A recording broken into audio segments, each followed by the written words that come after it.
Imagine knowing when to place a trade, where to place a stop loss, where to put your take profit. We're gonna cover all of that right here, part 4. This is Sunny Chopper Trading, and if you're new to this channel, this is where I talk about Forex stuff and how to boost your Forex game and make more money. If you're all about that Forex life, hit that subscribe button. Let's move on. So this is part of a multi-part series. In part 1, we talked about the theory behind supply and demand. In part 2, we talked about the supply curve, so you know where you are on the supply curve and supply and demand curve. Part 3 was all about the trend time frame. This is where we figure out what the trend of the market is so we don't go against it and get burned. And now in part 4 right here, we're going to talk about how to enter the market based on where you are in the supply and demand curve and how the trend is. So, without further ado, let's head on over to my computer. Alright guys, so what you're looking at right now is AUD USD on the 1 hour time frame. Let me turn off my notifications real quick so you guys don't get bothered. But this is what's gonna, oh my god. So this is what's gonna happen, right?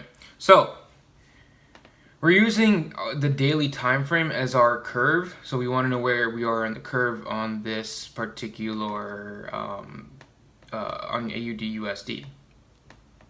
Okay, so right now it seems like we're in the middle, right? Or sorry, I was using 4 hours on this one. So yeah, we're in the middle, right? How do I know that? Well, you can always do thirds. You can always just split up the by thirds from your supply and demand curve time frames. So let's do curves. All right, cool.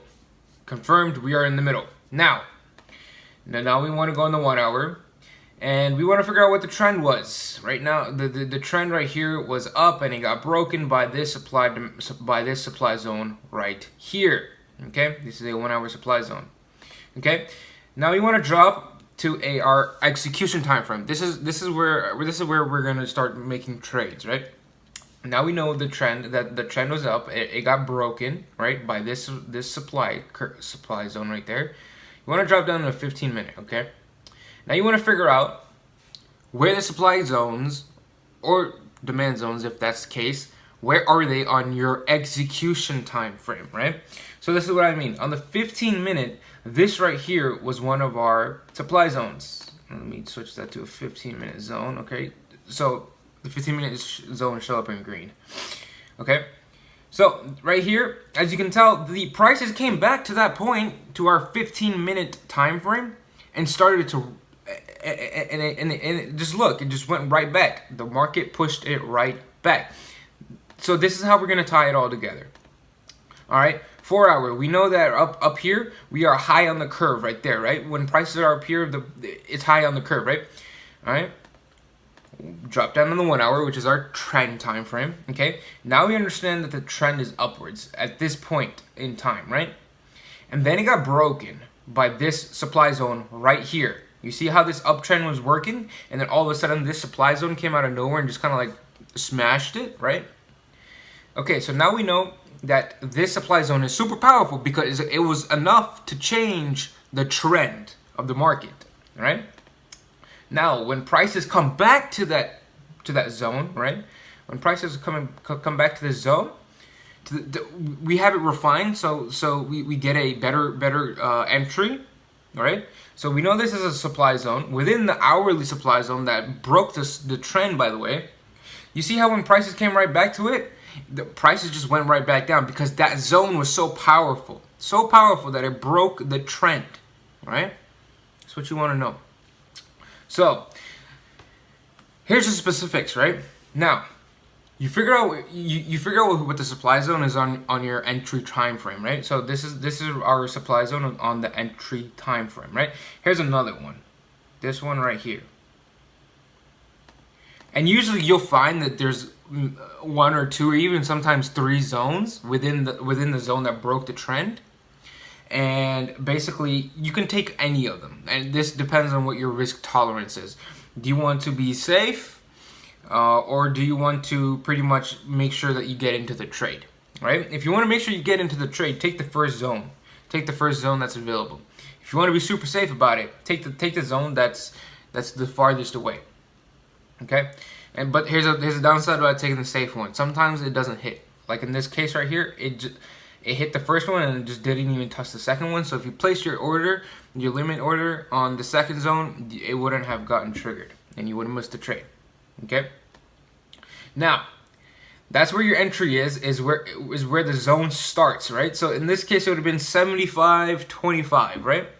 Now, where do you want to place your stop loss? Now, you want to place your stop loss right above the hourly zone or your trend time frame supply zone in this case. So it would have been about 75.35. You always want to give yourself a bit of a margin because of spreads.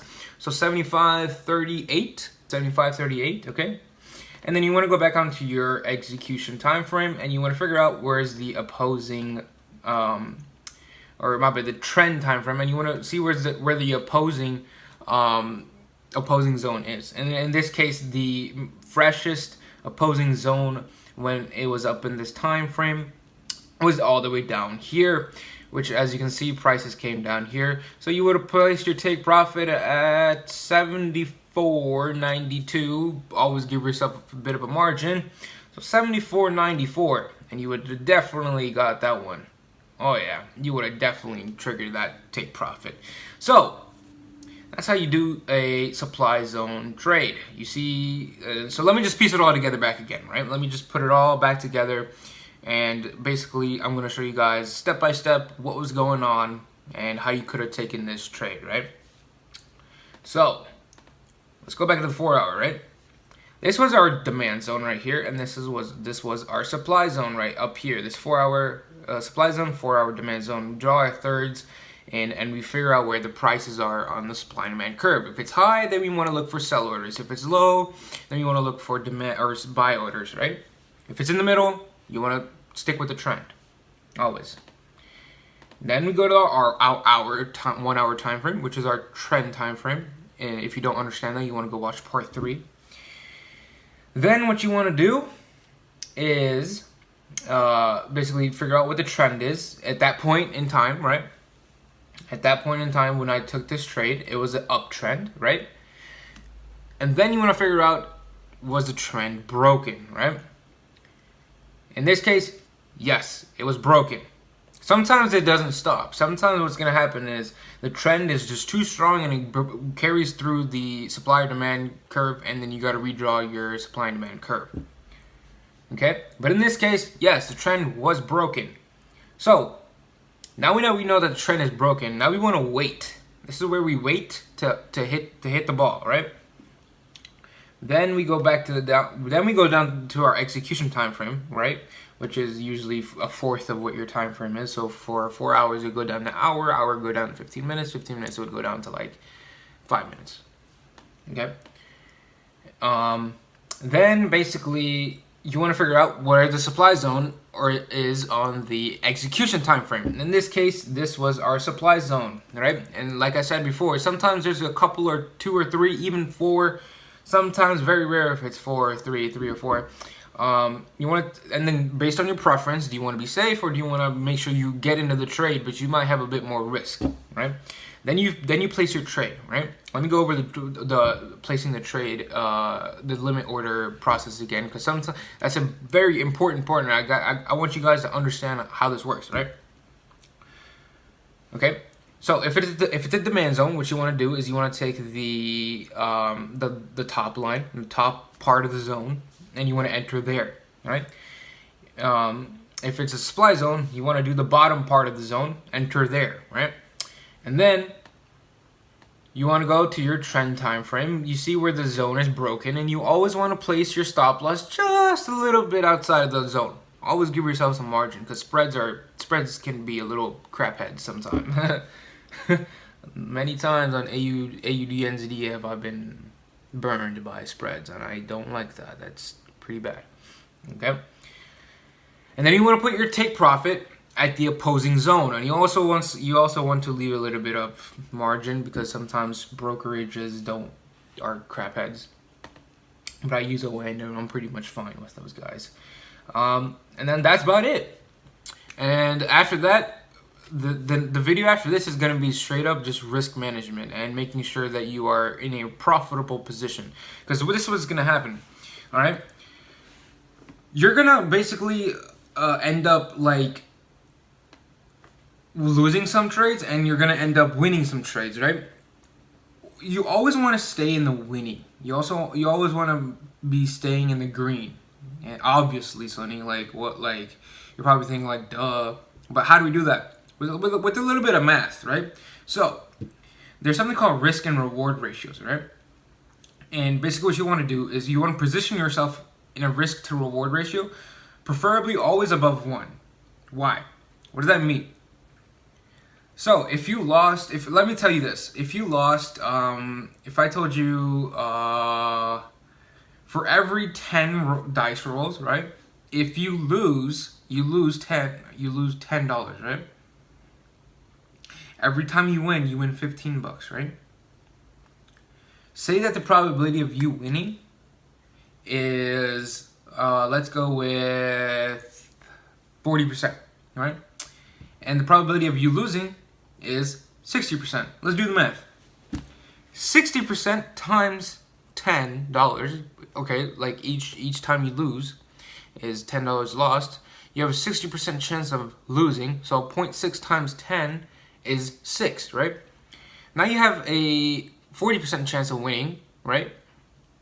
And you win $15 every time you win, right? 15 times 0.4 is 6, right? Yeah, 6. So basically what's going to happen is you break even though you only win 40% of the time. Why is that occurring? Because when you win big. When you lose small. And that's how risk and reward ratios can help. But that's all in the next video. I'm just giving you guys a preview. And you know, it's good. Risk management is the #1 key. I'm teaching you guys the method right now, but this isn't the full picture. You guys aren't seeing the full picture here. You want to have risk management. Okay? So, hopefully this was super helpful for you guys.